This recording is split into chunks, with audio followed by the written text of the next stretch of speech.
Sveiciens, draugi, paziņas un sekotāji.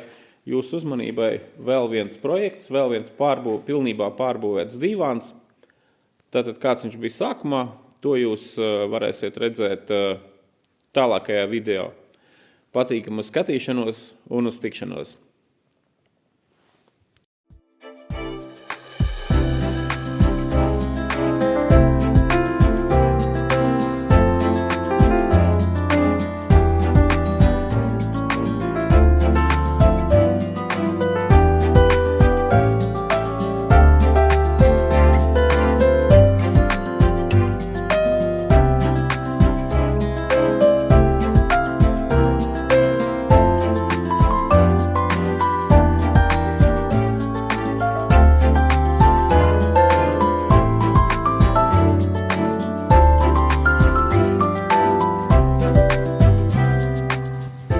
Un arī, ja tu gribi salabot savu mīksto mēbeli, viņu pārvilt, saremontēt vai arī atjaunot kādu krēslu, vai arī vienkārši saremontēt varbūt automašīnas krēslu, laivas krēslu, motocikleta vai traktortehnikas sēdekli, tad zvani uz redzamo tālruņa numuru.